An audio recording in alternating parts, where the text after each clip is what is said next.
Yo, what's going on, fam? Hope everybody's doing great.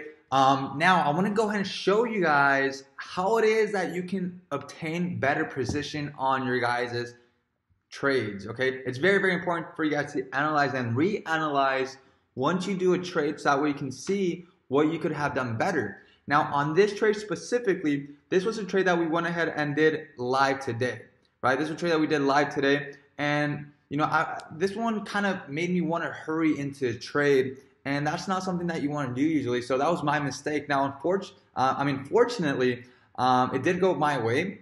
Currently running at a 1-to-1 risk to reward, not the best risk to reward to be honest. And it still has some time for it to hit that 3-to-1 risk to reward for that final TP. We look like we're climbing into there. It's a great trade, but let me show you how it is that you could have been able to have a better position on this trade, and how it is that you can do it yourself as well. So before we get started, go ahead and do me a quick favor. Gently hit that smash button down below. Gently like that button. Gently hit that like button. Don't smash it because I will get in trouble by YouTube. But with that said, guys, you would do me a huge favor by helping me, get more across with more individuals by collecting the YouTube algorithm. So with that said, guys, let's go ahead and get started and talk a little bit as far as how is that you can obtain better position. Let's go to GPUSD. This is the current trade that we had today. As you guys can see, I'm gonna go and show you guys, the before and after. I think I have it somewhere around here. Okay, I guess I don't. Okay, so this was a trade that we took today.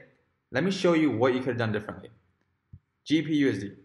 Look, I already analyzed, I already reanalyzed and saw the things I could have taken into consideration, right? So therefore, next time I take this trade, okay, I know what it is I did wrong, right?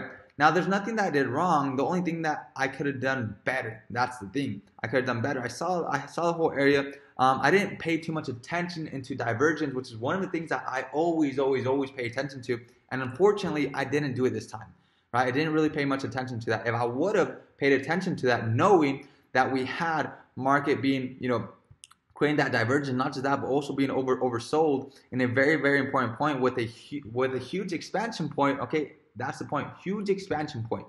Oversold, huge expansion point. Point of interest. That would have gave us that full certainty that market was going to go all the way down to that area, so that way we could take advantage of that trade. Now let's go ahead and drop it down over here. GPUSD. Look at this. GPUSD on the 5-minute time frame, we can see that market had created huge liquidity from above. Huge liquidity from above. We had a nice run to the downside entering New York session. So let's change this over to New York session real quick. Entering New York session, right? 8 a.m. entering New York session when there are a lot of liquidities coming in from the banks from New York, and there's all that coming into the market. We had that huge movement to the upside, very big. That expansion move is not usual to happen. And if it happened for a reason, for market to come back and retrace into the point of interest, the initiative point of interest from that expansion point. So as you can see, I marked it down. We have divergence in this zone, and we have the point of interest where it has started. Now, not just that, but pay attention to this right here. We have accumulation of price that had happened in this zone. So if we looked at the accumulation of price, we would have got even a more precise entry, because the half point of that accumulation of price is right there. Half point of that accumulation of price is right there. Round this up to, quarter theory, I would have gone ahead and gone to 7.5. So let's see where that would let us to. That would let us right around there at that 1.32975 level, with a nice position level to go ahead and look for that risk reward to the upside. Now look at how drastic this risk reward could have changed, right? You could have had let's just go ahead and put a 9.5 pip stop loss for a 1 to 3 risk reward. Real quick, 1 to 3 risk reward would have hit your TP already.